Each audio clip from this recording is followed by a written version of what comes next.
Bienvenue encore à notre service virtuel ENC de l'Église Nouvelle Création. On est tellement contents que vous soyez des nôtres aujourd'hui. Eh bien, nous sommes là pour proclamer la bonne nouvelle du royaume des cieux. La Bible déclare d'ailleurs dans Romains chapitre 14, verset 17 jusqu'au verset 21, « Car le royaume de Dieu, ce n'est pas le manger et le boire, mais la justice, la paix, la joie par le Saint-Esprit. Celui qui sert Christ de cette manière est agréable à Dieu et approuvé des hommes. Ainsi donc, recherchons ce qui contribue à la paix et l'édification mutuelle. Recherchons ce qui contribue au shalom, à la paix et l'édification mutuelle. On est là chaque dimanche par la grâce de Dieu pour pouvoir contribuer à votre paix et aussi à votre édification, que vous soyez encouragés dans les choses de Dieu. La Bible déclare que le royaume de Dieu n'est pas le manger et le boire. Beaucoup aujourd'hui, n'est-ce pas, croient dans un évangile du manger et du boire. C'est-à-dire, pour eux, le royaume de Dieu, c'est comment faire plus d'argent pour mieux manger, pour boire plus.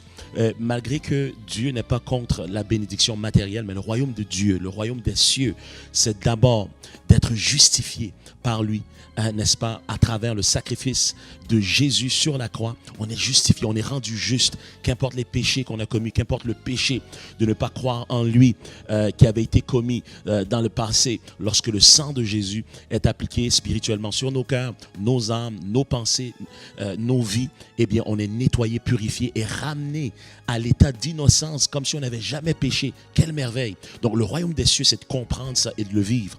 Donc c'est la justice, c'est d'être justifié par la foi. Secondement, il dit c'est la paix, le shalom de Dieu, la paix de Dieu intérieure que le monde ne peut donner.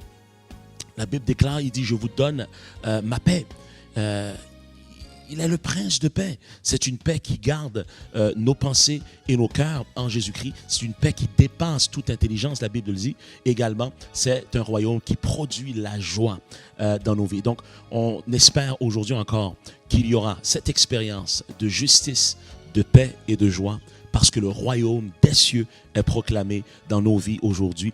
Donc, je cède la parole à Pasteur Magui qui va nous entretenir quelque peu sur les ingrédients ou les éléments du service virtuel aujourd'hui, le service ENC. Alors, bienvenue, royaume de Dieu, tous ceux qui sont là sur la ligne, qui nous écoutent. On vous souhaite la bienvenue aujourd'hui.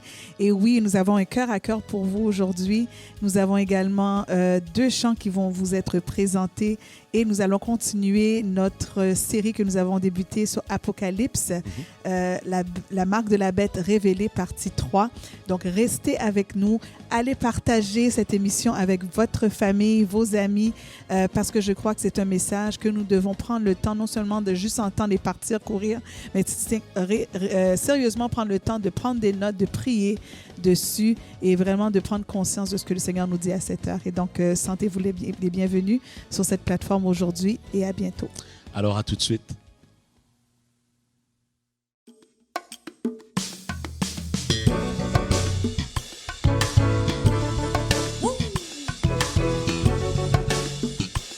Si ton Dieu est grand, fais du bruit dans la place.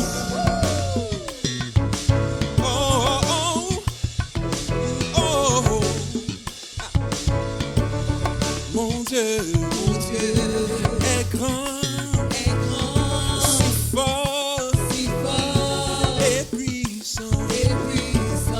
Les plans de mon Dieu vont au-delà de mes désirs. Oui, mon Dieu est bon.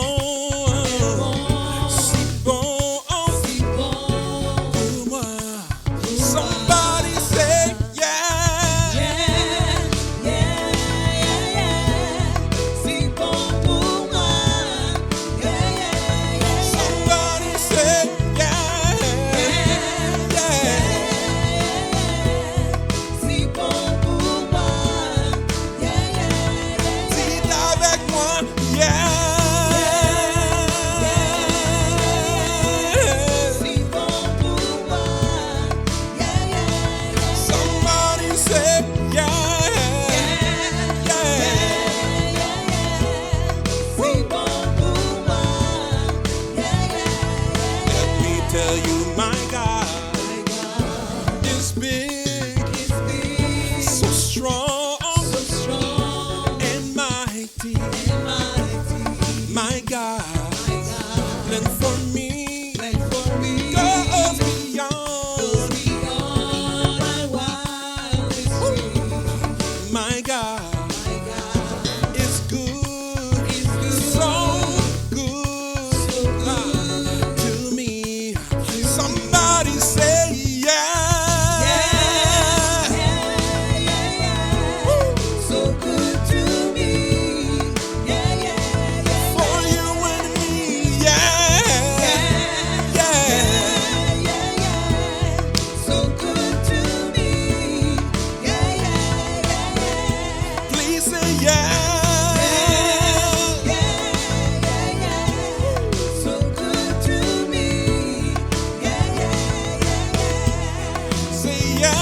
Alors, rebonjour tout le monde. Aujourd'hui, on a un cœur à cœur pour vous sur un principe divin qu'on appelle la reconnaissance. On aimerait parler de reconnaissance aujourd'hui et je cède tout de suite la parole à Dr. Carlos pour pouvoir nous introduire le sujet. En effet, aujourd'hui, on veut parler de reconnaissance, de gratitude, d'avoir une belle attitude de gratitude nous permet d'atteindre de nouvelles altitudes dans la vie, de nouveaux sommets. Et bien souvent, on reconnaît que les gens les plus déprimés, les plus malheureux sont les gens les plus ingrats. Habituellement, ce sont des gens qui n'ont pas l'habitude de la gratitude. Ils n'ont pas coutume d'apprécier même les plus simples choses de la vie. Ils n'ont pas, n'est-ce pas, le réflexe ou le comportement d'être reconnaissant lorsqu'ils reçoivent des gestes gracieux ou lorsque des choses bonnes leur arrivent. Ils sont toujours à la recherche des choses qu'ils n'ont pas reçues et ne se réjouissent pas de ce qu'ils ont au moins, comparativement à d'autres personnes dans le monde qui ont beaucoup moins qu'eux. Et donc aujourd'hui, j'aimerais qu'on regarde Philippiens 4, versets 6 et 7. La Bible déclare « Ne vous inquiétez de rien, mais en toute chose, faites connaître vos besoins à Dieu par des prières et des supplications avec des actions de grâce. » Le mot « action de grâce » parle de gratitude, d'attitude, de reconnaissance. Et la paix, la Bible déclare, et la paix qui surpasse toute intelligence gardera, ça veut dire protégera vos cœurs et vos pensées, c'est-à-dire vos émotions et votre façon de réfléchir en Jésus-Christ, dans la présence de Jésus-Christ. Donc la gratitude nous permet de rester dans la conscience de la présence de Dieu, et d'être dans la présence de Dieu, eh bien, c'est d'expérimenter une paix qui dépasse toute connaissance. Et donc, lorsqu'on vit cette paix qui dépasse toute intelligence, eh bien, il n'y a pas de place pour le découragement, il n'y a pas de place pour la déprime ni la dépression, parce qu'on vit vraiment dans une atmosphère de paix. Donc, la Bible déclare, même lorsqu'on prie et on fait des supplications, parce qu'il y a des choses qu'on tient vraiment à cœur, de ne pas le faire dans une attitude de frustration ou de désespérer, mais de le faire en ayant la conscience que Dieu a déjà fait pour nous. Il a déjà accompli des choses pour nous. Il nous a déjà bénis d'une manière ou d'une autre. Maintenant, il y a d'autres choses qu'on a à cœur. On supplie Dieu, mais on ne supplie pas avec un cœur de désespoir, mais dans une attitude de reconnaissance envers Dieu, une attitude de gratitude par rapport à ce qu'on a jusqu'à présent, et non se morfondre puis se plaindre par rapport à qu'est-ce qu'on n'a pas. Qu'est-ce que tu en penses? Moi, quand j'étais jeune, je ne sais pas pour ceux qui sont de ma génération, il y a une émission que j'aimais bien regarder, c'était tous les mardis, je pense, ça s'appelait Les Schtroumpfs. Et dans les Schtroumpfs, il y avait un de ces Schtroumpfs-là, dans les 100 Schtroumpfs, qui s'appelait le Schtroumpf grognon. Oui. Et le Schtroumpf grognon, il était toujours en train de dire « moi, j'aime pas ci, moi, j'aime pas ça ». Puis finalement, il n'était jamais capable d'apprécier ce qui se passait autour de lui parce qu'il avait toujours cette attitude. Puis le monde, c'est drôle parce que le monde, où ce qu'il est présentement, sans être conscient de ce qu'ils font, ils empruntent des principes de la parole de Dieu. Et j'ai lu une fois un quote qui a été donné qui disait que « Attitude is everything ». L'attitude, c'est tout. Et écoutez, dans la vie, l'attitude, c'est tout. Tu as une attitude négative, ben, tu vas attirer des choses négatives sur toi.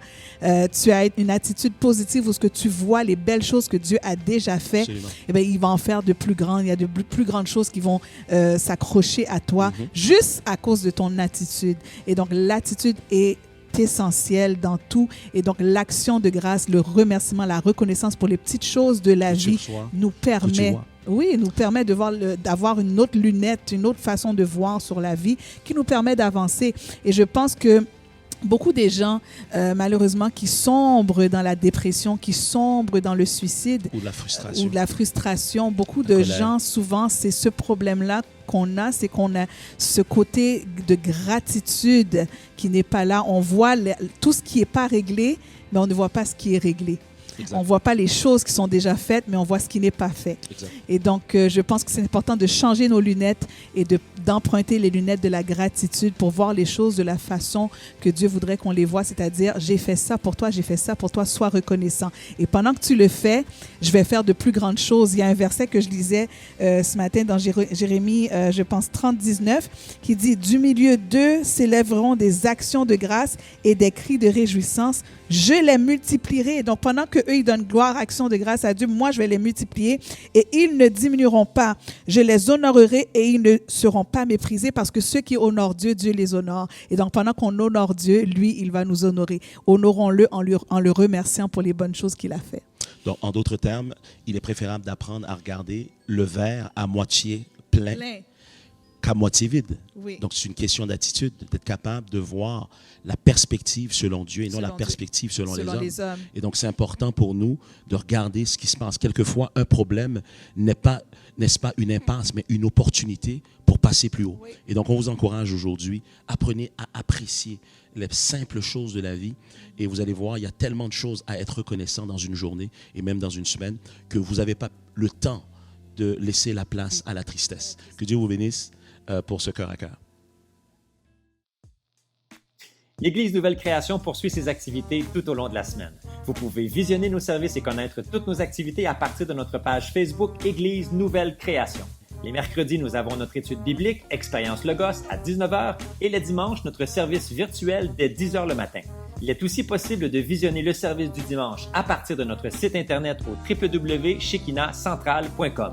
Restez à l'affût après la diffusion. Lorsque nous avons la Sainte Seine en direct, le lien Zoom pour y accéder vous sera communiqué. Alors, bonjour à toutes les dames, les femmes, les jeunes filles qui m'écoutent aujourd'hui. C'est Pasteur Maggie Saint-Hilaire-Norbert qui vous parle et je veux prendre le temps de vous remercier pour l'intérêt que vous portez à ce groupe Facebook Dames d'honneur qu'on a mis sur pied pour vous, dans le fond. On l'a mis sur pied pour vous. Et je voulais prendre quelques minutes de ce temps pour pouvoir vous parler un peu de la vision de Dames d'honneur, notre raison d'exister. Vous parler aussi des règlements ou des façons de fonctionner sur ce groupe. Et tout simplement vous souhaiter la bienvenue au groupe aujourd'hui. Notre mission, pourquoi ce groupe existe?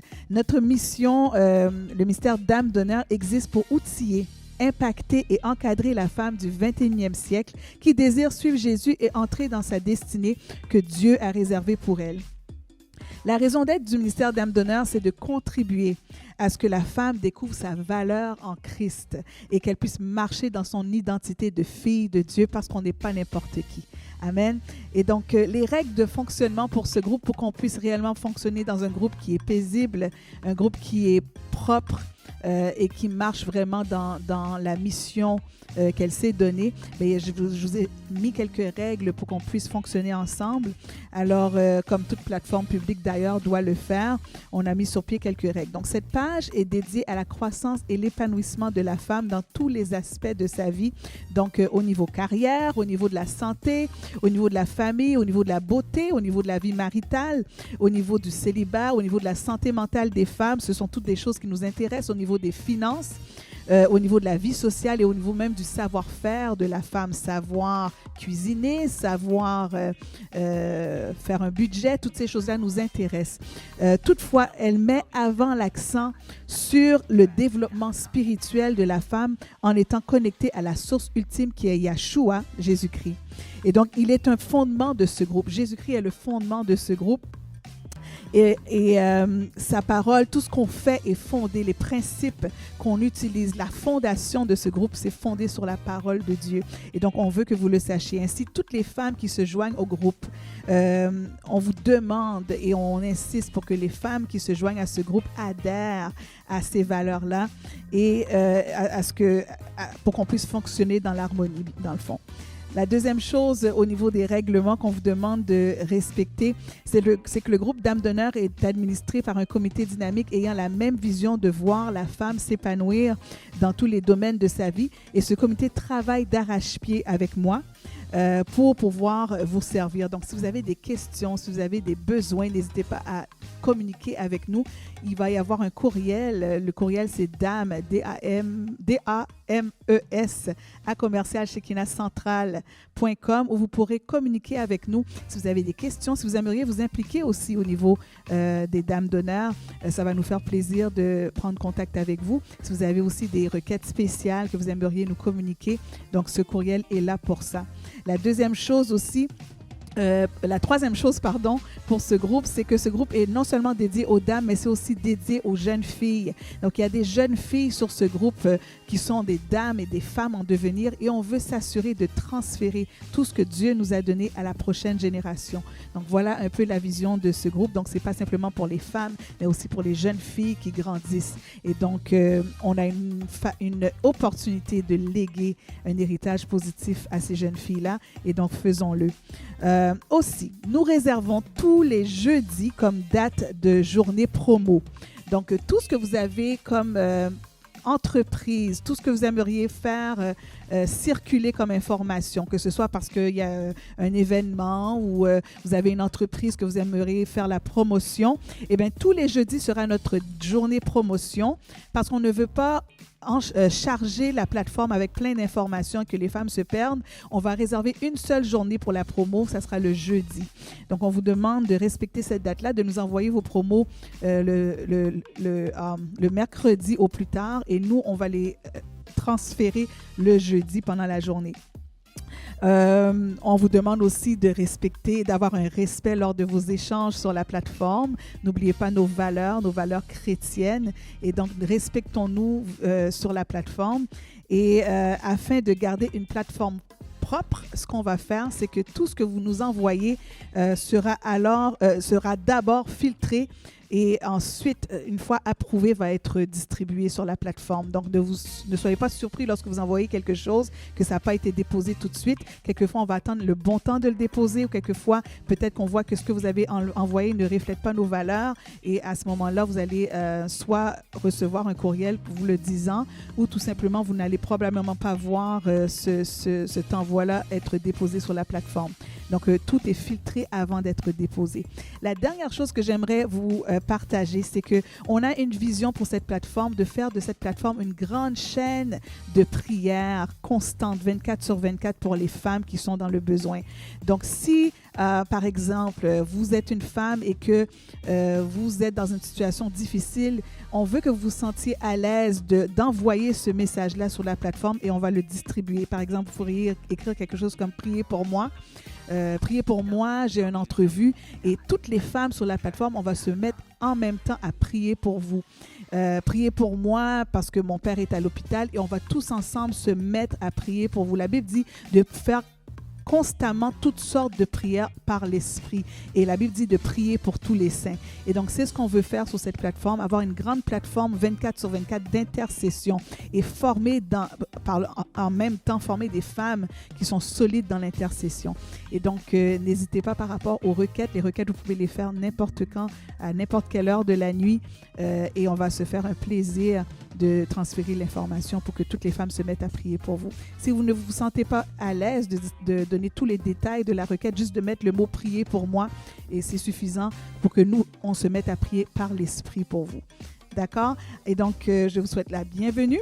J'ai terminé tous les règlements. Je vais prendre le temps de vous remercier d'être là sur cette plateforme et je sais qu'ensemble, on va voir d'autres femmes être restaurer, d'autres femmes être outillées, d'autres femmes grandir dans leur foi.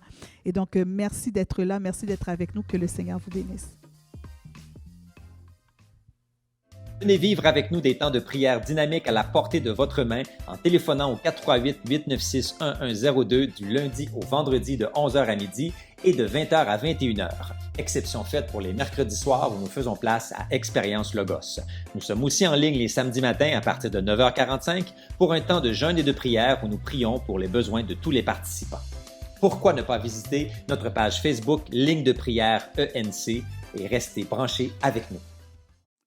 Alors, en guise d'introduction pour notre chant qu'on va vous présenter sous peu, intitulé « Ébloui », j'aimerais lire une portion d'écriture dans Luc 17 au verset 12 qui nous dit « Comme il entrait dans un village, 10 lépreux vinrent à sa rencontre. Se tenant à distance, ils élevèrent la voix et dirent « Jésus, Maître, aie pitié de nous. » Dès qu'il les eut vus, il leur dit « Allez vous montrer au sacrificateur. » Et pendant qu'ils y allaient, il arriva qu'ils furent guéris. L'un d'eux, se voyant guéri, revint sur ses pas, glorifiant Dieu à haute voix.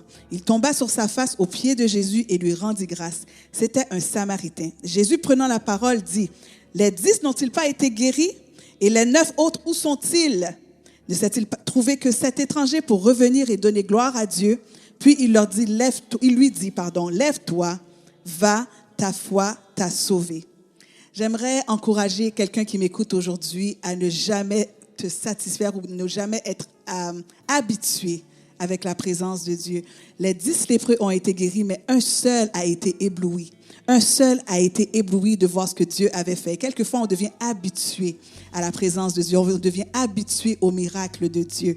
Et quelquefois, on a l'impression que si Dieu fait plus de miracles, ben peut-être qu'on aura plus de foi en lui. J'aimerais vous dire que non, c'est pas une question de plus de miracles, c'est plus une question de cœur, de nos cœurs. Vous savez, Pharaon a vu beaucoup de miracles, mais son cœur s'est endurci. Donc, ce n'est pas plus de miracles qui changent nos cœurs, mais c'est vraiment de regarder à l'intérieur de nous, de demander au Seigneur de changer nos cœurs et de nous donner des cœurs d'enfants, afin qu'on soit constamment en train d'être ébloui par notre Dieu et avoir ce cœur qui la Bible dit, qui reçoit le royaume de Dieu. La Bible dit, soyez comme des enfants.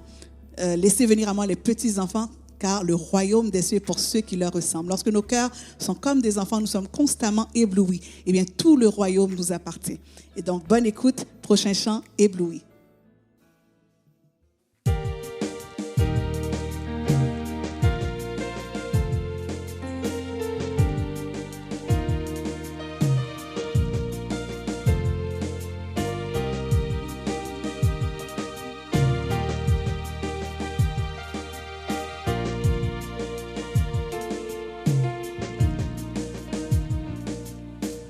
Je viens vers toi dans le secret, en ta présence, je veux rester. Tu seras toujours là.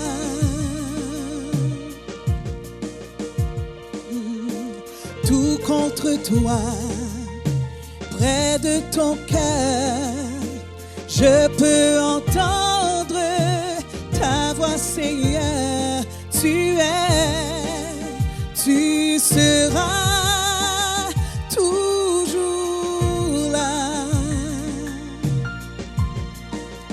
Ébloui devant toi, éternel.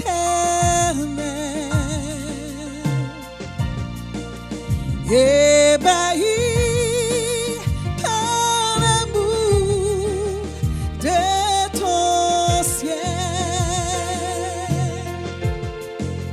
je suis là à tes pieds,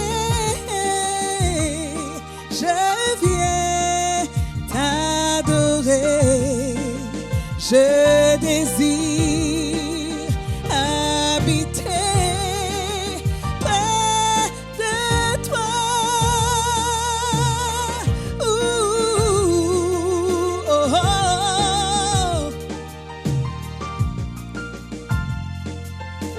Je vois ton bras, je sens ta main, tu me protèges, tu me soutiens, tu seras toujours là. Oh, je vois ton bras, je sens ta main. Tu me protèges, tu me soutiens, tu seras toujours là. Ébloui, ébloui devant toi, éternel. Ébahi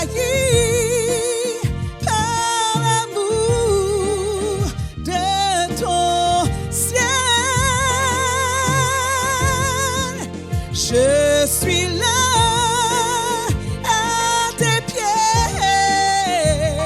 je viens t'adorer, je désire habiter près de toi.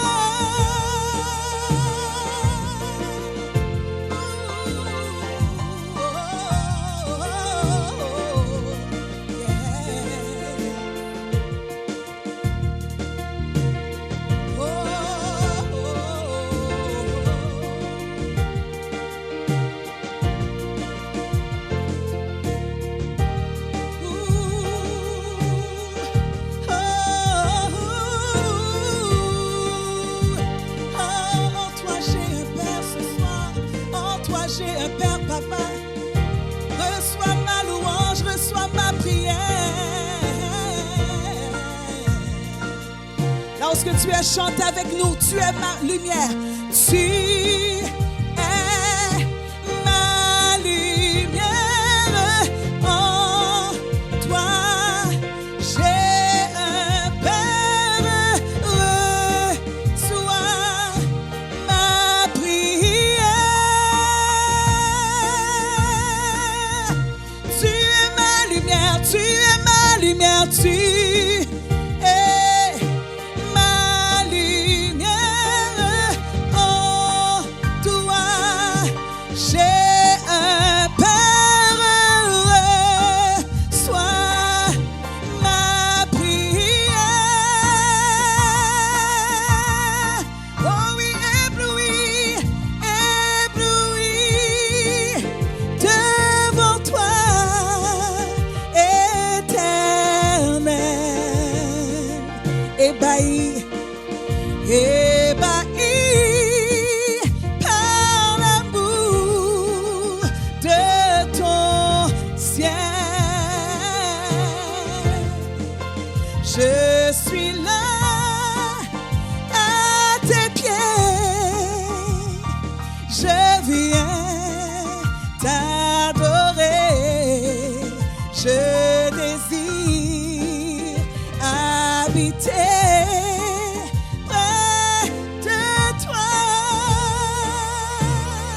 Oh, je veux habiter près de ton cœur, c'est mon désir, c'est ma prière. Merci de nous avoir avec vous encore aujourd'hui. Vous savez, le sujet qu'on aborde n'est pas un sujet facile avec tout ce qui se passe dans la société aujourd'hui. On voit les bouleversements qui prennent place aux États-Unis. On voit comment le monde est réellement scandalisé devant la violence gratuite qui prend place. On a des images encore imprimées au niveau de ce meurtre gratuit qui s'est fait à l'endroit de George Floyd. Et ça nous rappelle encore qu'on a des problèmes bien réels dans cette société dans laquelle nous sommes. Il est vrai, on se souvient encore que le racisme, n'est-ce pas, s'est manifesté pleinement ici même en Amérique du Nord, plus spécifiquement aux États-Unis, à travers l'esclavage et dans plusieurs parties du monde. D'ailleurs, l'esclavage a commencé, n'est-ce pas, avec les Arabes depuis bien longtemps, depuis plusieurs centaines d'années avant ça. Et ça s'est perpétué aux États-Unis. Et jusqu'à présent, dans un certain sens, l'esclavage continue encore d'une certaine façon. On a encore de l'évidence du racisme ici et là, dans certaines institutions et dans certaines situations que moi-même personnellement j'ai déjà vécues en termes de racisme et parfois, disons-le malheureusement, même à l'intérieur malheureusement des églises, j'ai déjà eu à traiter et à vivre le racisme. Par contre, aujourd'hui, le cri de mon cœur, c'est que nous puissions réagir à ce qui se passe avec la pensée de Dieu et non avec nos émotions. Si on réagit avec colère, ce qu'on va semer, c'est de la colère et on va récolter de la colère. Ce qu'on fait aujourd'hui, nos enfants vont le payer demain. Et donc, on est en train de voir comment l'Éternel peut rétablir l'ordre, comment l'Éternel peut rétablir la justice pour tous, noirs et autres ethnies confondues, pour que nous puissions vraiment bâtir un monde où ce qu'il fait bon vivre. Je vous encourage vivement. Ce qu'on est en train de dire, ce n'est pas de fermer les yeux sur le racisme. Ce qu'on est en train de dire, c'est de fermer les yeux sur des options qui ne sont pas viables, qui ne sont pas en train réellement de régler le problème, mais qui sont en train de susciter plus de problèmes. BLM n'est pas la solution. Black Lives Matter, le mouvement, je parle du mouvement, n'est pas la solution. Il y a d'autres solutions que nous devons trouver pour notre réalité ici à Montréal et au Québec. Il y a d'autres enjeux culturels qui ne sont pas les mêmes qu'aux États-Unis par rapport au racisme qu'on doit trouver ici. Travaillant avec la sagesse de Dieu, travaillant aussi avec les outils et les différents experts qui sont sur le terrain pour qu'on puisse arriver vraiment à des solutions viables, durables, n'est-ce pas, et efficaces. Donc, s'il te plaît, je vous en prie, écoutez nos cœurs aujourd'hui par rapport à cette position. On n'est pas en train de nier que le racisme existe, mais on est en train de nier le fait que BLM n'est pas l'option pour nous. Ce n'est pas un mouvement qui est réellement là pour notre défense par rapport à nos intérêts et nos bénéfices comme communauté noire. Si vous faites vos recherches, et il y a des informations qu'on va vous donner dans quelques minutes à travers le message qu'on a préparé pour nous tous aujourd'hui, vous allez voir, et vous faites vos recherches personnelles, vous allez découvrir qu'en réalité, il y a un agenda politique, il y a un agenda aussi pour irradier l'hétérosexualité dans la société. C'est un mouvement qui est contre la famille nucléaire traditionnelle et j'en passe. Et donc aujourd'hui, je vous encourage vivement, particulièrement vous, de la communauté évangélique noire. Je vous encourage, ne nous laissons pas emporter dans la colère, mais agissons avec sagesse, agissons avec fermeté, oui, mais agissons avec justice aussi. Et donc j'espère vraiment que l'Esprit de Dieu saura toucher vos cœurs dans ce sens, car les temps sont difficiles. On a besoin vraiment de ne pas multiplier les problèmes, mais de les résoudre. Que Dieu vous bénisse et à tout de suite.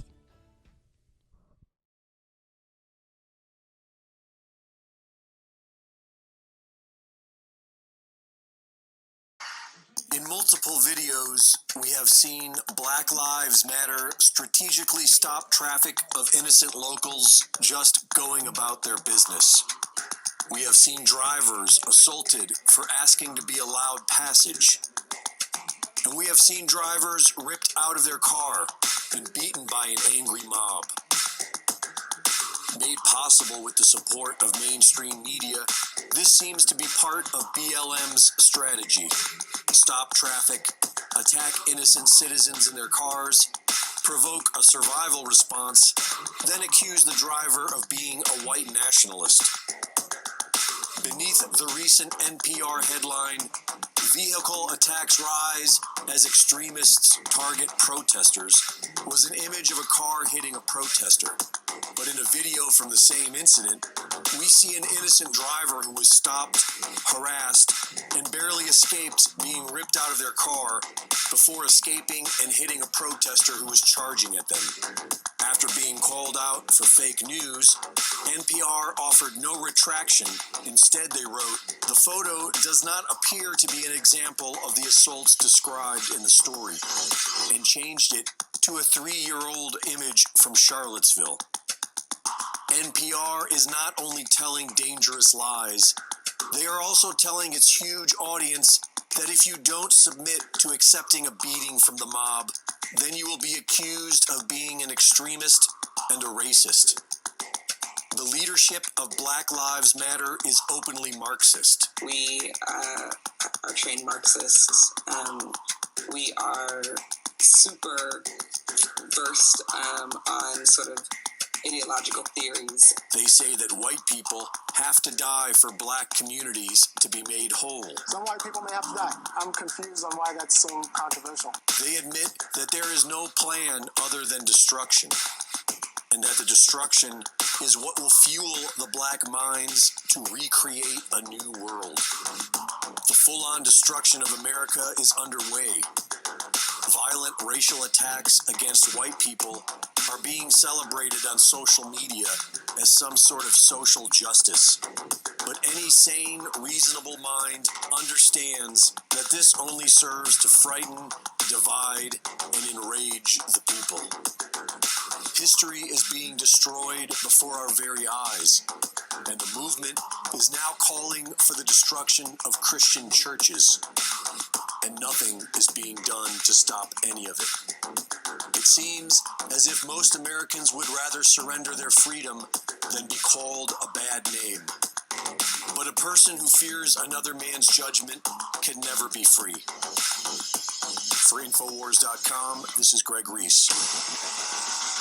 Merci encore de votre écoute. Nous sommes déjà rendus dans notre troisième partie de l'Apocalypse, cette série que nous avons commencée il y a 3 semaines déjà. Nous sommes dans la troisième partie, la marque de la bête révélée. La marque de la bête révélée. Et pour, n'est-ce pas, en guise de suite, j'aimerais, pour introduire le sujet aujourd'hui, parler quelque peu d'une réalité par rapport à la marque de la bête, mais aussi par rapport à ce qu'on est en train de vivre dans la société aujourd'hui, un peu partout dans les pays. Il y a un mouvement qui est en train de prendre place et j'aimerais qu'on puisse regarder ce mouvement un peu plus attentivement parce que vous allez voir, c'est pas mal relié à le sens du message aujourd'hui qu'on va toucher, la marque de la bête révélée.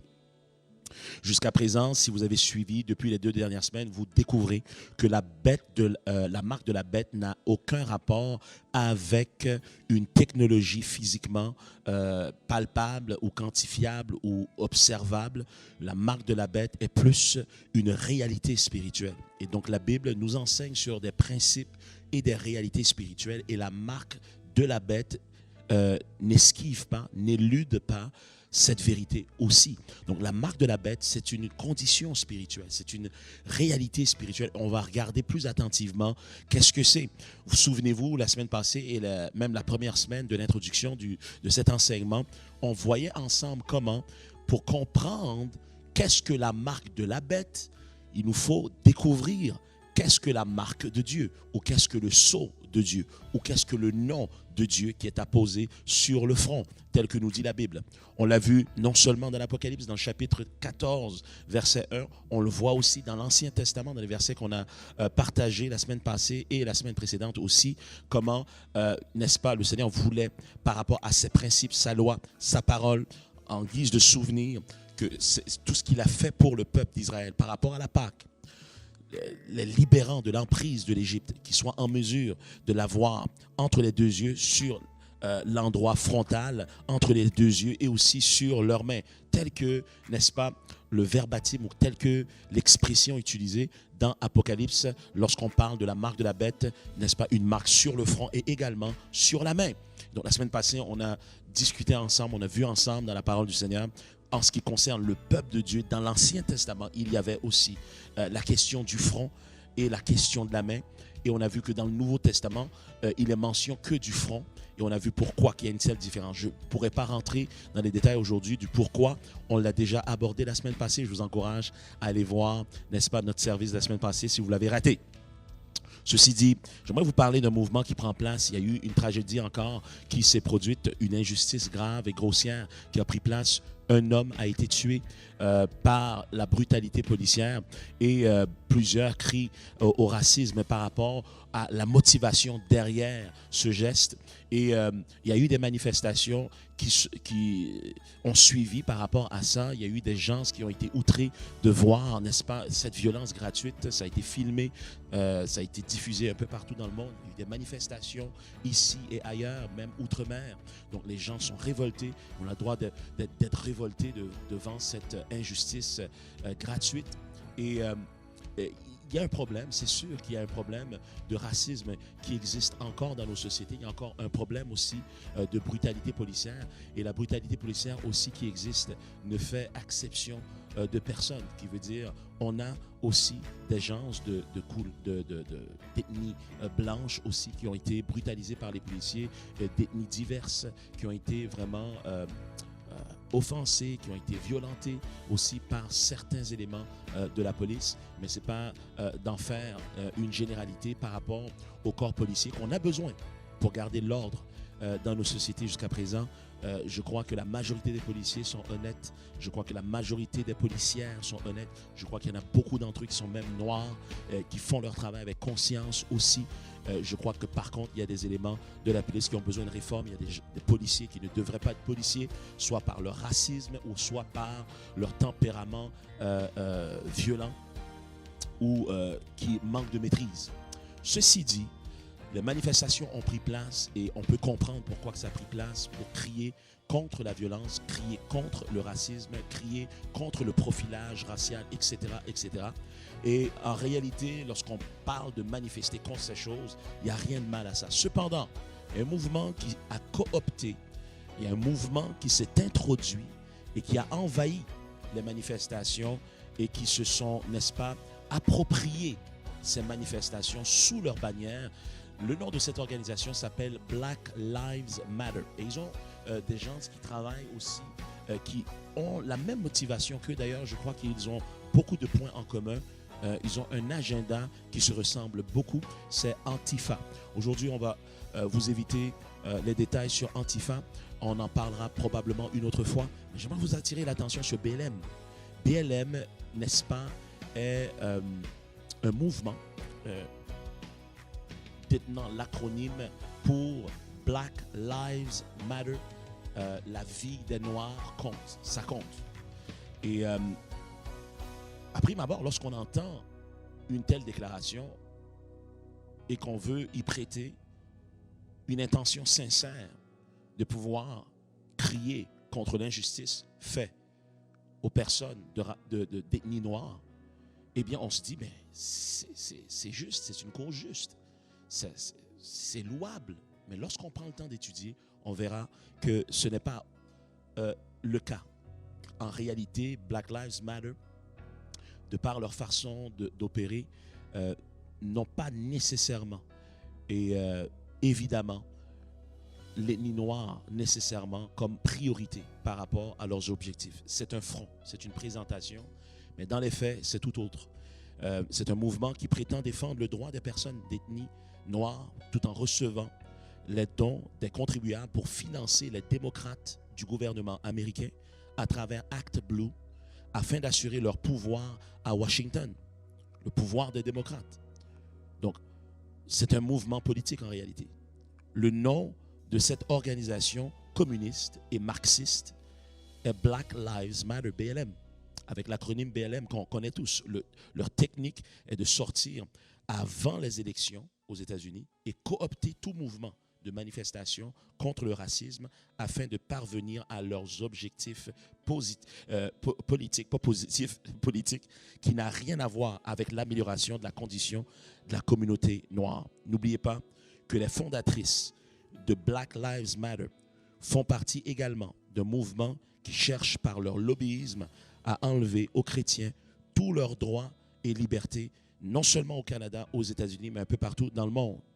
Et ce mouvement dont je parle, c'est le mouvement LGBTQ qui font beaucoup de pression pour que le christianisme et ses idéologies soient irradiées de nos sociétés.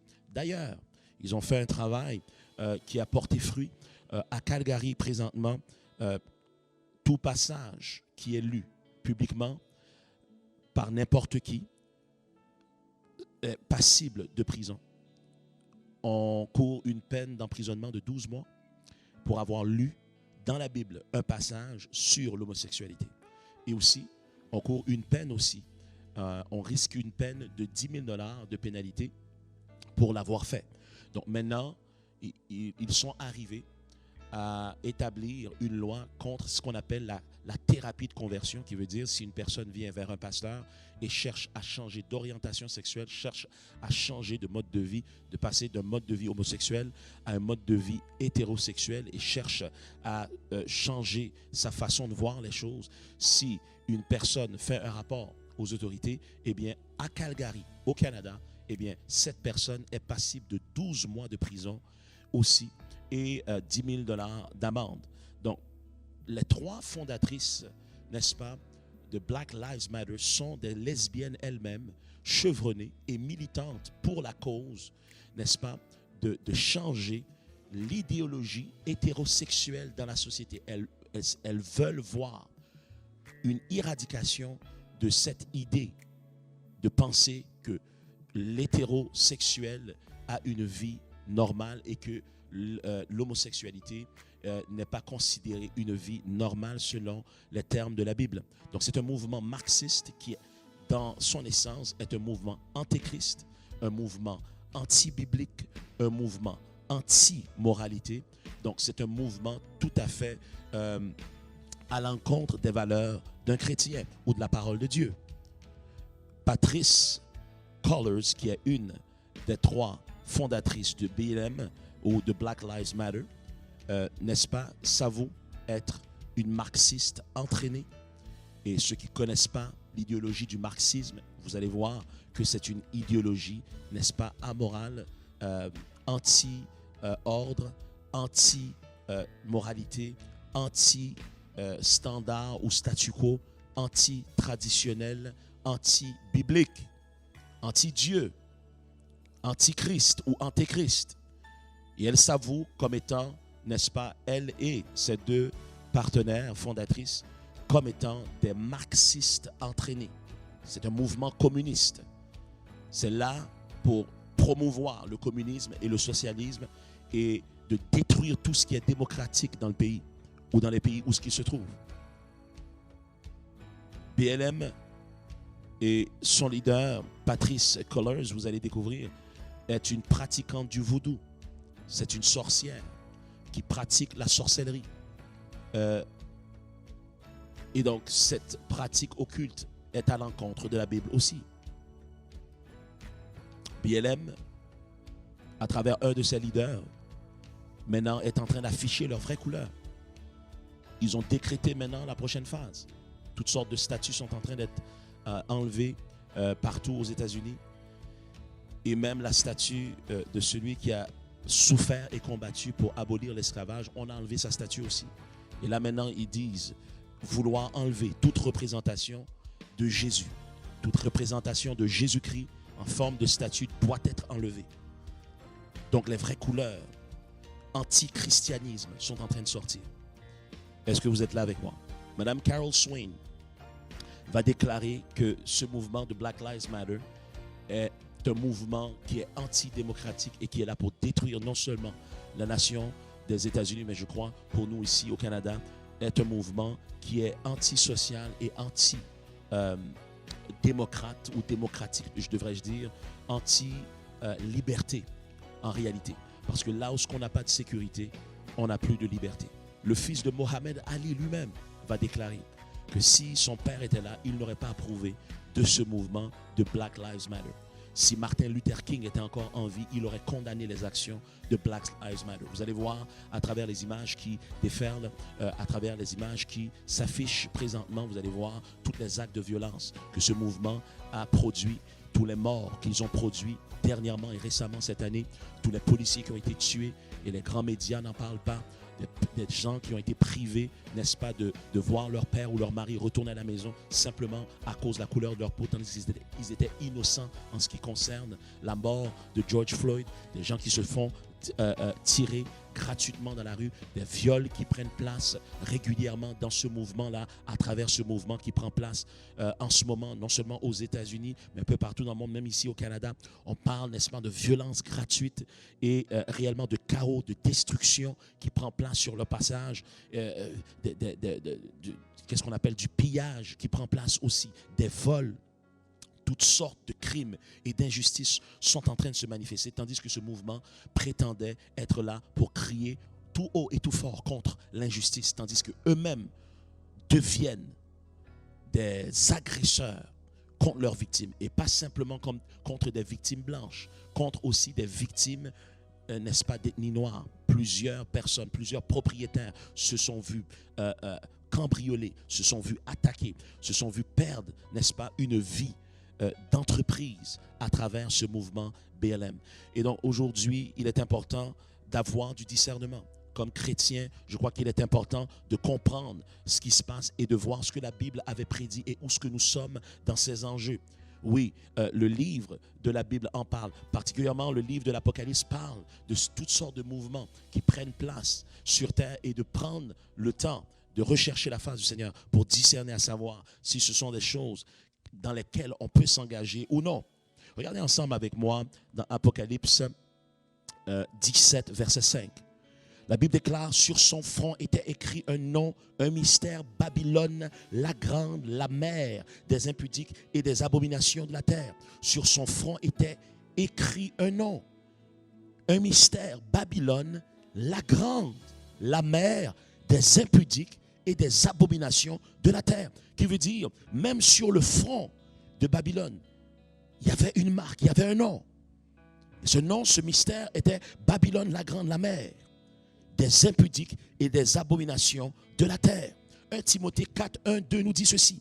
Mais l'Esprit dit expressément que dans les derniers jours, quelques-uns abandonneront la foi pour s'attacher à des esprits séducteurs et à des doctrines de démons, par l'hypocrisie de faux docteurs, portant la marque de la flétrissure dans leur propre conscience.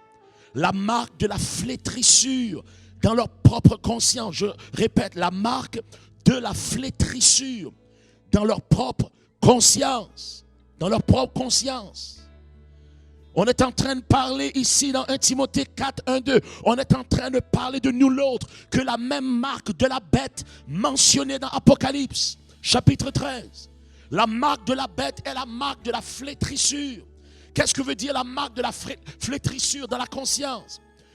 Tu peux être quelqu'un qui, n'est-ce pas, connaît le Seigneur. Et tu as accepté le péché dans ta vie. Et ce péché étant pratiqué et non repenti, et pour lequel tu t'es pas repenti, devient tellement habituel dans ta vie, tellement récurrent dans ta vie, qu'à un moment donné, tu oublies de demander pardon et ta conscience est tranquille. Auparavant, lorsque tu produisais ce péché, ta conscience t'empêchait même de dormir. Ta conscience te tourmentait parce que tu savais que c'était mal ce que tu avais fait, ou ce que tu avais dit, ou ce que tu devais dire et que tu n'as pas dit, ce que tu devais faire que tu n'avais pas fait. Lorsque le mal était là, ça te rongeait dans ta conscience. Parce que tu savais que le péché n'était pas le meilleur de Dieu pour toi. Mais lorsque tu gardes un péché, que tu le cultives dans ta vie, le péché se métamorphose. Le péché change de forme et de nature et devient ce qu'on appelle l'iniquité. Dites ensemble avec moi, l'iniquité.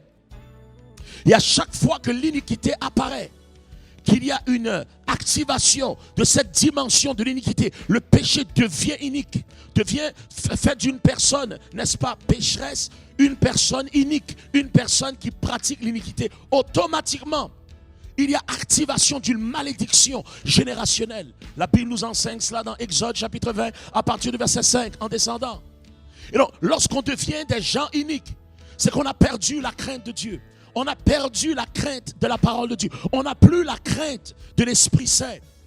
On se laisse aller complètement dans notre charnalité. Et pourtant, on a une Bible. Pourtant, on prie. Pourtant, on peut même prêcher. Mais on a perdu la crainte de Dieu. Ça s'appelle d'avoir la marque de la flétrissure dans la conscience, dans le front, dans la conscience. La marque, c'est-à-dire, la conscience est cautérisée. La conscience est marquée. La conscience est désensibilisée. C'est comme un élément qu'on chauffe au feu. Et lorsqu'on applique cet élément sur une partie du corps assez longtemps, les nerfs sont détruits. Et on perd de la sensation à ce niveau.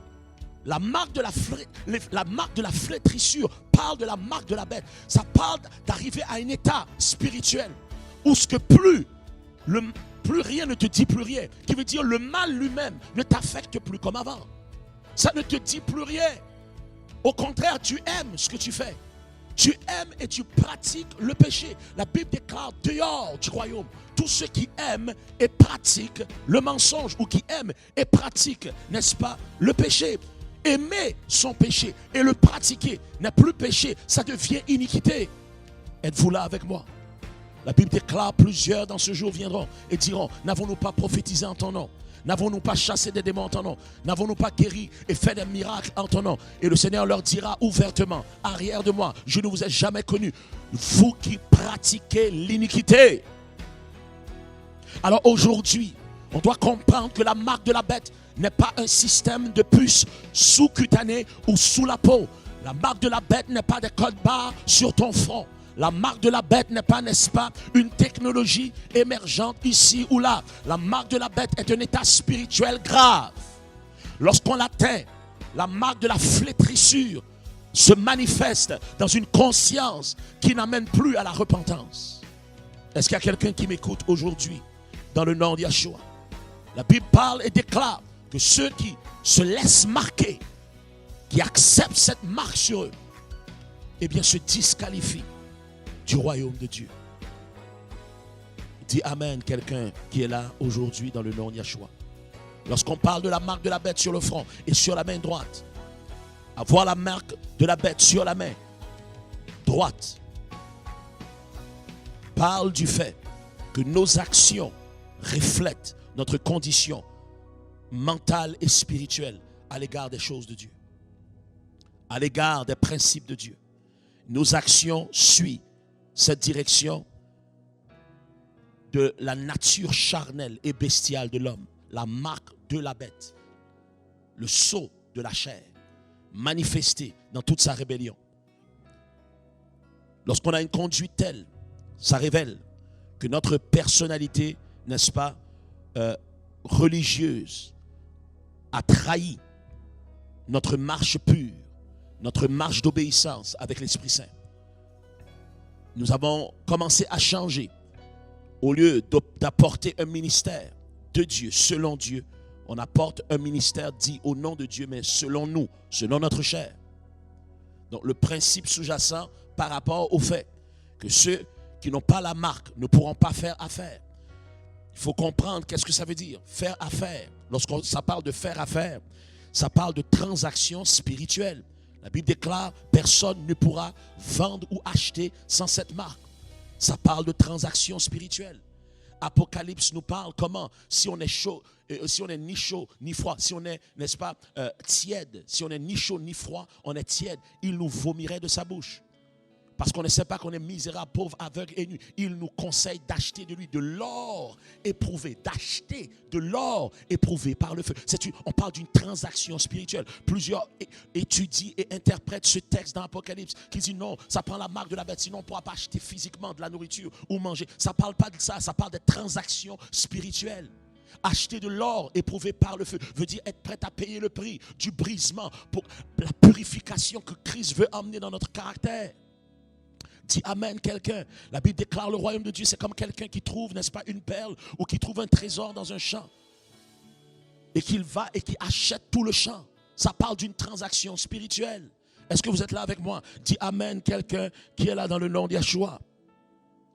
Lisons ensemble avec moi ce que ça représente. Il y a, n'est-ce pas, une façon de faire, un code de fonctionnement, une façon de parler, de croire ou de prier qui doit être conforme à ce que j'appelle l'église systémique. L'église systémique. Je ne parle pas de l'ecclésia. Je ne parle pas du corps de Christ. Je parle de l'église systémique. L'église de ce que j'appelle de la religion morte. De la religion morte. Il y a ce qu'on appelle la religion réelle, la religion vivante, qui est de prendre soin des orphelins, prendre soin des veuves, aider ceux qui sont dans la souffrance. Ça, c'est la seule religion qui est reconnue dans la Bible. C'est de prendre soin des veuves et des orphelins. Mais la religion morte, c'est celle qui prétend croire et prier et même prêcher ou enseigner au nom de Jésus, mais viole les principes de la parole de Dieu qu'il prétend défendre.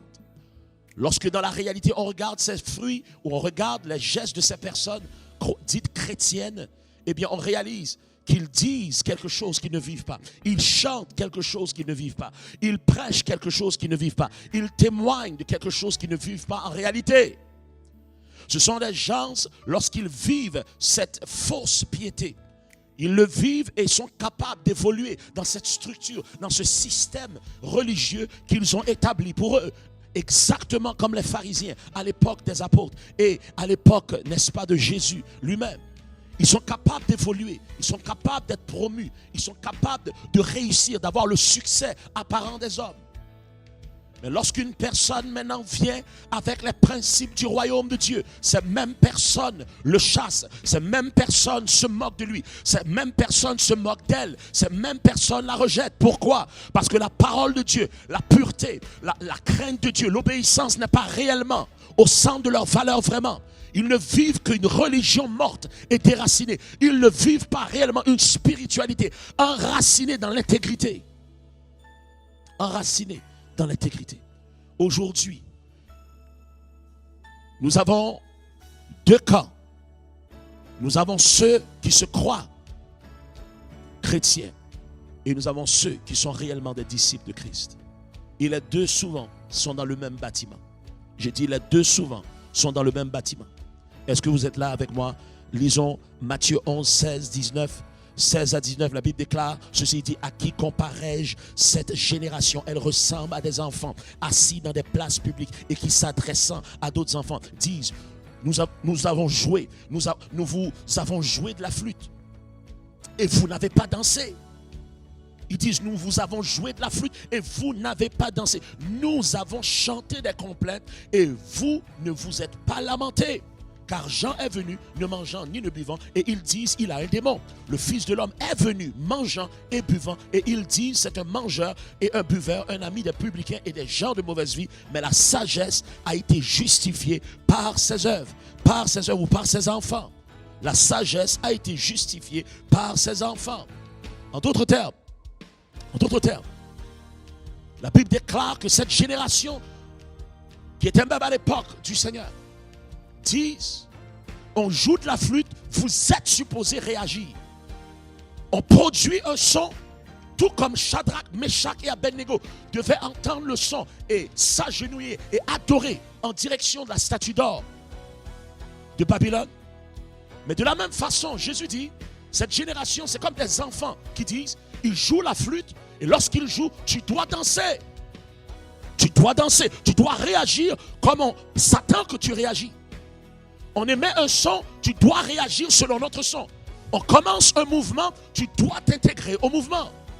On fait des complaintes, tu dois pleurer comme nous tous. On fait ci ou cela, tu dois réagir. Sans comprendre que ceux réellement qui sont appelés sel et lumière, lumière de Dieu et sel de la terre, ne sont pas des gens qui se font influencer et qui réagissent, mais sont des initiateurs du royaume de Dieu pour amener une contre-culture à la culture du monde. La Bible nous fait savoir que nous sommes la lumière du monde, nous sommes la lumière pour emmener éclaircissement à ceux qui sont dans les ténèbres. Si ceux qui sont dans les ténèbres jouent de la flûte et s'attendent à ce que tu réagisses à leur mélodie, toi tu dois refuser de danser au son, n'est-ce pas, de leur confusion. Si ceux-mêmes qui font partie du monde sont en train, n'est-ce pas, de faire des complaintes et sont en train de pleurer et s'attendent à ce que tu fasses comme eux, toi comme royaume de Dieu, tu es censé faire comme Dieu et non comme le monde. Être imitateur de Dieu et non imitateur du monde. C'est ce que la Bible nous fait savoir. La Bible nous fait savoir, lorsqu'on est dans ce genre d'environnement, on ne peut jamais gagner. Parce que lorsqu'on y va selon eux, eh bien il va y avoir un problème à un moment donné. Lorsqu'on va d'une autre façon, il va y avoir un problème. Il dit Jean ne buvait ni ne mangeait. Ils ont trouvé un problème avec Jean. Jésus est venu tout de suite après Jean. Lui, il mangeait et il buvait. Il a un problème aussi. Dès que tu cherches à suivre la voie de Dieu, qu'importe ce que tu fais, ça sera toujours mauvais devant ces faux chrétiens. Oh, est-ce qu'il y a quelqu'un qui peut dire Amen quelque part? Mon expérience avec ce qui se passe à Montréal par rapport à BLM et mon choc et mon grand étonnement à la vue de tout ce qui se passe est de voir qu'en réalité, beaucoup d'entre nous, dans l'évangile, manquons de discernement. Beaucoup dans l'évangile, manquons de prudence et de crainte de Dieu pour vérifier, valider avec Dieu d'abord ce qui se passe avant de s'intégrer. Beaucoup de gens dans cette société ont déjà la marque de la bête dans leur mentalité. Ils ont la marque de la bête dans leurs mains. BLM en fait partie. Et nous, comme croyants, on devait être capable de discerner, dire non, la marque de Dieu, le nom de Dieu, la nature de Dieu, la pensée de Christ est mon partage. Et mes actions, c'est-à-dire ma main, ne pourra pas aller dans ce sens et appuyer un mouvement qui fait semblant d'être là pour la défense de l'ethnie noire, mais qui en réalité est en train de laisser une traînée de sang, d'injustice dans un agenda politique corrompu qui n'a rien à voir avec la justice pour les ethnies noires.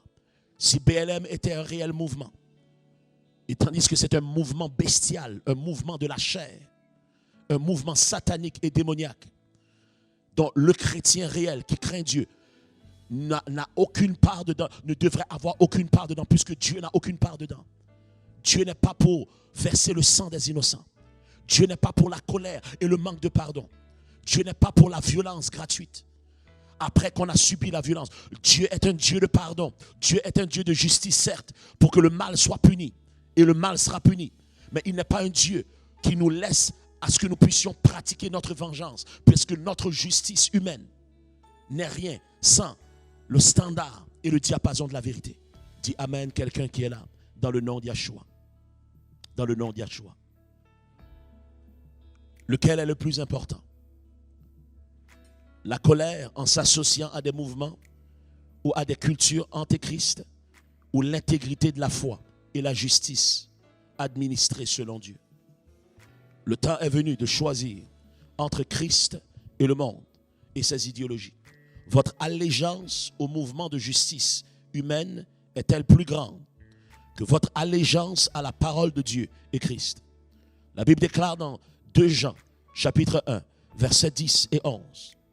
La Bible nous déclare ceci, et je lis. Si quelqu'un vient à vous et n'apporte pas cette doctrine, ne le recevez pas dans votre maison et ne lui dites pas salut, car celui qui lui dit salut participe à ses mauvaises œuvres. Celui qui lui dit quoi? Salut participe à ses mauvaises œuvres. Lorsque des gens ont des idéologies contre la parole de Dieu, quand des gens défendent des idéologies marxistes, antéchristes, des idéologies anarchistes, des idéologies, n'est-ce pas, de violence, de colère, de manque de maîtrise de soi, de ségrégation, de racisme eux-mêmes. Toi, comme croyant qui craint Dieu, ta responsabilité et la mienne, c'est d'aller chercher la face de Dieu et dire, Seigneur, est-ce que c'est de toi? Et si c'est de toi, j'embarque. Mais si ce n'est pas de toi, je ne vais pas me laisser séduire. Dis Amen quelqu'un. La Bible déclare qu'on devrait être tellement sérieux qu'on ne devrait même pas saluer ces gens. On ne devrait même pas leur dire bonjour. Parce qu'en ce qui concerne Dieu, si tu lui dis bonjour, juste ton bonjour, prouve que tu es en accord avec lui et tu, par association, es en train de pécher, comme si tu avais commis les gestes de cette personne. La Bible déclare dans Jacques 4, verset 4, adultère, que vous êtes. Ne savez-vous pas que l'amour du monde est inimitié contre Dieu? Celui donc qui veut être ami du monde se rend ennemi de Dieu. Sommes-nous réellement les amis de Dieu? Sommes-nous réellement des gens qui cherchons à conserver notre intimité avec Dieu? Sommes-nous réellement des gens qui voulons protéger notre intimité, protéger notre relation avec l'Esprit Saint? Sommes-nous réellement des gens qui craignons Dieu pour ne pas attrister l'Esprit de Dieu dans des choix aveugles que nous commettons? 1 Jean 2, 15 et 17. La Bible déclare ceci encore. N'aimez point le monde, ni les choses qui sont dans le monde. Si quelqu'un aime le monde, l'amour du Père n'est point en lui. L'amour du Père n'est point en lui. Car tout ce qui est dans le monde, la convoitise de la chair, la convoitise des yeux, l'orgueil de la vie, ne vient point du Père, mais vient du monde. Et le monde passe, et sa convoitise aussi. Mais celui qui fait la volonté de Dieu demeure éternellement. Éternellement. Celui qui fait la volonté de Dieu demeure éternellement. Restez avec moi, nous allons quelque part. Matthieu 13, 24, 30 nous dit ceci. 24 à 30. Matthieu 13, 24 à 30. J'aimerais vous inviter à le lire hautement et à haute voix avec moi. La Bible déclare ceci, il dit, il leur proposa une autre parabole. Et il dit, le royaume des cieux est semblable à un homme qui a semé une bonne semence dans son champ. Et c'est ce que nous sommes en train de vivre. Est-ce que je suis en train de dire que BLM est la marque de la bête? Je suis en train de dire que les gens qui fonctionnent dans BLM, dans Antifa et d'autres mouvements dans le monde, LGBTQ et j'en passe, il y a tellement d'idéologie, tellement de culture, tellement de mentalité, tellement de mouvements, où ce que les gens qui sont derrière ces mouvements ont la marque de la bête dans leur conscience, dans leur front. Et ils ont les actions de cette marque dans leur vie. Ils posent les gestes qui révèlent leur nature. La nature bestiale de l'homme. La nature charnelle de l'homme, la sagesse de l'homme qui est terrestre, charnelle et donc diabolique, la nature satanique de l'homme. Dis Amen si tu comprends ce qu'on est en train de dire. On est en train de parler de l'œuvre de l'ennemi avec la collaboration de la chair, à travers même des gens qui sont soit croyants ou non croyants en Christ. Les deux fonctionnent de la même façon. La Bible déclare cette réalité. Il leur proposa une autre parabole. Et il dit, le royaume des cieux est semblable à un homme qui a semé une bonne semence dans son champ, mais pendant que les gens dormaient. Voilà pourquoi qu'on a besoin d'un réveil. Parce que nous, lorsqu'on dort spirituellement, le diable vient mettre des semences du monde et des idéologies contraires dans le champ de Dieu, dans la famille de Dieu. Il dit, son ennemi vint, sema de l'ivraie parmi le blé et s'en alla. Lorsque l'herbe eut poussé et donné du fruit, l'ivraie parut aussi. Les serviteurs du maître de la maison vinrent lui dire, Seigneur, n'as-tu pas semé une bonne semence dans ton champ? D'où vient donc qu'il y ait de l'ivraie? Il leur répondit, c'est un ennemi qui a fait cela. Et les serviteurs lui dirent, veux-tu que nous allions l'arracher? Non, dit-il, de peur qu'en arrachant l'ivraie, vous ne déraciniez en même temps le blé. Laissez croître ensemble l'un et l'autre jusqu'à la moisson. Et à l'époque de la moisson, je dirai au moissonneur, arrachez d'abord l'ivraie et liez-la en gerbe pour la brûler, mais amassez le blé dans mon grenier. Le Seigneur a semé le blé par sa parole. Il a semé ses fils et ses filles par sa parole. Mais pendant que l'Église est dans un état de somnolence et n'est pas en éveil ou en réveil spirituel, l'ennemi a réussi à introduire des doctrines de démons et des attitudes du monde dans l'Église. Aujourd'hui, je suis scandalisé de voir maintenant à quoi ressemblent nos plateformes de louange d'adoration. On a de la misère à voir, à croire si on n'est pas en train de regarder, n'est-ce pas, un vidéoclip de MTV ou de BET, tellement que l'esprit du monde est ce qui remplit l'atmosphère et d'une odeur spirituelle nauséabonde. Le mouvement, l'attitude, le regard, la façon même de chanter ne reflète pas Christ. Mais le monde, c'est la marque de la bête. Ça, c'est la marque de la flétrissure. Répétez-le ensemble avec moi. La marque de la flétrissure. Leur conscience est autorisée. Ils ne sont pas en mesure de distinguer leur droite de leur gauche spirituellement. Ils ne comprennent même pas qu'ils sont dans le mal. Ils sont aveugles de leur propre arrogance. Ce sont des gens qui ont commencé dans le même champ. Ils étaient au milieu de nous. Mais la Bible déclare qu'ils n'étaient pas de nous en réalité. Parce que le fruit qu'ils portent est un mauvais fruit. Vous les reconnaîtrez à leurs fruits, la Bible déclare. Ce n'est pas ce qu'ils sont supposés produire qui les identifie. Ce n'est pas ce qu'ils disent qui les identifie. C'est ce qu'ils dégagent et ce qu'ils font comme geste. Le bon arbre doit porter de bons fruits. Si le bon arbre porte des mauvais fruits, il est un mauvais arbre. Dis Amen si tu es là, dans le nom de Yeshua. Il y a tellement à dire. Je crois qu'on va s'arrêter ici aujourd'hui. De quelle marque es-tu scellé? Quelle marque que tu as choisie sur ta vie aujourd'hui? Est-ce la marque de Dieu? Est-ce le nom de Dieu sur ton front? Dans Apocalypse 14, chapitre 14, verset 1. Et je le lis en terminant. Dans le nom de Yeshua. Apocalypse 14. À partir du verset 1. Et nous lisons ensemble. Alléluia. La Bible déclare ceci. Je regardais et voici. L'agneau se tenait sur la montagne de Sion. Et avec lui, 144 000 personnes qui avaient son nom et le nom de son Père écrit sur leur front. J'ai hâte à la semaine prochaine parce que nous allons découvrir qui sont ces 144 000 dont le nom de Dieu est inscrit sur leur front.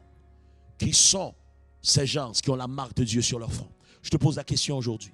Es-tu marqué comme le Fils de Dieu, la Bible déclare, était marqué du Père? Es-tu marqué par sa pensée? Marqué par les principes de vérité dans ta vie? Marches-tu en déclarant, je suis la propriété du Seigneur, j'appartiens au Seigneur et non à ce monde? Est-ce que tu es une personne qui marche avec circonspection, qui marche avec crainte, qui marche avec prudence pour être un exemple spirituel qui reflète la nature de Christ à cette société? Ou es-tu quelqu'un qui dit être chrétien mais qui n'a aucune crainte de Dieu et qui embarque dans n'importe quel mouvement sans les étudier d'abord et qui ne prend pas conscience d'être un élément pour scandaliser et induire dans l'erreur et emmener avec soi plusieurs dans l'égarement spirituel sans le savoir? Je t'invite aujourd'hui à la repentance. Je t'invite aujourd'hui à la repentance. Peut-être tu te disais, mais je n'étais pas au courant. Je ne savais pas qu'est-ce que ces mouvements représentaient. Je pensais que c'était un mouvement légitime, n'est-ce pas, pour crier contre le racisme. Je me suis embarqué, j'ai fait une erreur. J'aurais pas dû faire cela. J'aurais dû étudier à savoir si Dieu me voulait dans ce genre de manifestation. J'aurais dû peut-être commencer mon propre mouvement moi-même, commencer ma propre cause moi-même contre l'injustice, la brutalité policière ou le racisme en tant que tel. J'aurais dû peut-être en tant qu'Église du Seigneur commencer moi-même un mouvement au lieu de m'associer à ce mouvement satanique et antéchrist qu'est Bélem, par exemple, ou Antifa, ou tant d'autres. Il y a tellement l'embarras du choix aujourd'hui. Vous savez, il y a 1001 façons, et même plus, de se perdre. Mais il y a une seule façon de plaire à Dieu. Le chemin, la porte est étroite. Le chemin est resserré. Pour pas que tu fasses ce que tu veux ou ce que je veux, mais qu'on fasse qu'est-ce que Dieu veut. Je t'invite aujourd'hui, si tu réalises que tu as fait une erreur, si tu réalises que réellement tu as été influencé de la mauvaise façon et que tu as attristé le cœur de Dieu dans tes dires, dans tes actions, aujourd'hui je t'invite, si tu as le cœur ouvert, lui dire Seigneur, pardonne-moi. Pardonne-moi. Seigneur, redresse-moi. Et Seigneur, je prends la décision aussi de déclarer mon erreur. J'ai été public dans mes convictions par rapport à ce qui se passe sans savoir que je m'associais à des mouvements qui sont contre ta parole et qui ont attristé ton cœur. Mais aujourd'hui, je te demande pardon et publiquement aussi. Je vais déclarer que j'ai fait une erreur. Je vais déclarer que je me suis repenti de mon erreur. Et je vais expliquer pourquoi que je le fais. Parce que je ne veux pas fonctionner avec la marque de la flétrissure dans ma conscience, comme dit la parole, la marque de la bête dans ma vie. Je ne veux pas fonctionner selon mon ego, mais selon ta parole, selon ta vérité. Prie ensemble avec moi si c'est ton cas. Seigneur, je veux te recevoir comme sauveur, mais pas seulement comme sauveur pour me sauver de mes péchés ou de mon péché, mais aussi comme Seigneur pour que tu deviennes le leader de ma vie, que tu deviennes l'influence gouvernante, l'influence majeure, l'influence, le leader de ma vie, de mon âme, de ma destinée. Je me soumets à ta parole, je me soumets à ton esprit, je me soumets à toi aujourd'hui. Je réalise, Seigneur Dieu, qu'il y a tellement de façons de se laisser aller dans notre caractère, dans notre perception des choses et se perdre. Seigneur, je réalise combien de fois nous avons tellement besoin de ton esprit pour nous éclairer, nous élucider. Pardonne-moi aujourd'hui d'avoir fait ces erreurs. Aide-moi à me redresser. Réaligne-moi selon le diapason du royaume de Dieu. Et que je devienne une lumière pour cette société. Afin d'être l'influence de Dieu sur terre. Et non être influencé par la terre et le monde. C'est dans le nom d'Yahshua que nous prions cette prière. Et que ta paix revienne dans ma vie. Que ta paix, ta joie revienne dans ma vie. Et fais de moi un homme, une femme d'intégrité et de conviction. Pour me tenir sur la vérité. Et à contre-courant dans le nom d'Yahshua. Si tu as fait cette prière, je t'encourage à nous le partager et à le partager à des gens qui ont déjà fait cette décision de suivre le Seigneur. Pas comme des suiveux, mais comme des leaders. Des gens qui n'ont pas honte de lui pour se lever dans cette société perverse et cette société qui est à contre-courant par rapport aux choses de Dieu. Je t'encourage aujourd'hui. À la semaine prochaine, nous continuons encore ce dernier segment sur la marque de la bête révélée. Ne le ratez pas. Nous allons en profondeur pour révéler les entrailles de cette réalité dans le nom d'Yahshua. À la semaine prochaine pour un autre segment. Que Dieu vous bénisse.